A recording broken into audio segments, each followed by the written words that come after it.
So if you've been on the keto diet for a while, you've probably heard of an egg loaf. It's been the rage for the last 3 to 6 months or so, all over the internet, from Instagram to Facebook, all over the place.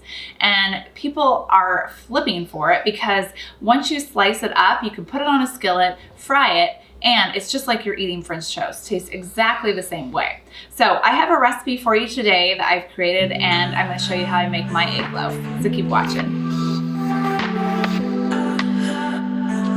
To make this egg loaf, of course, we need some eggs. So I've got 4 eggs here, some melted butter.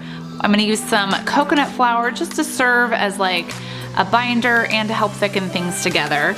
And then I have some baking powder and cinnamon, some Swerve or whatever sweetener you wanna use, some heavy whipping cream, and of course, cream cheese. This is what helps give it its thickness and creaminess.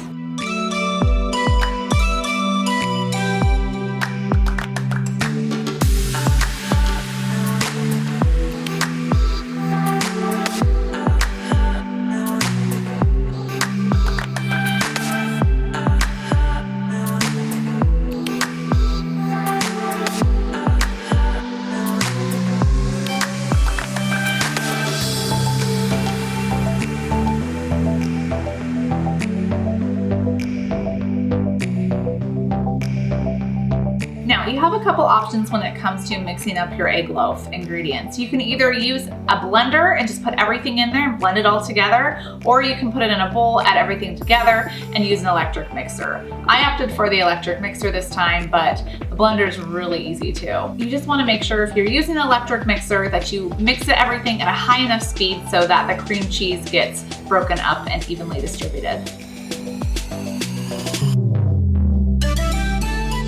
We're gonna bake our egg loaf in a loaf pan, and to keep it from sticking to the sides, we're gonna line it with parchment paper, which might be kind of hard, but I have a little trick for you guys that makes it really, really simple to line parchment paper in a loaf pan, and that's to wet it first. You wanna get it wet, and this makes it more pliable so that when you put it into the loaf pan, it just like is easy to mold. It molds to the sides easily.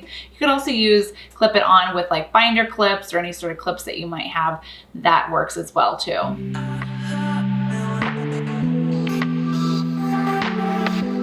We're gonna bake our egg loaf in a 350-degree oven for about 45 minutes. The egg loaf should be firm to the touch when you pull it out, and don't worry, it might deflate a little bit too after it sits for a while, but that's completely normal.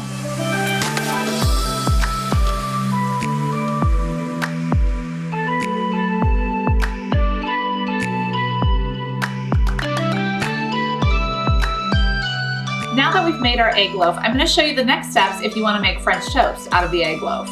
I like to cook my egg loaf on the griddle. I mean, you know me, I like to cook any sort of breakfast food I can on the griddle because it makes it super, super easy to clean up, and it cooks it perfectly too.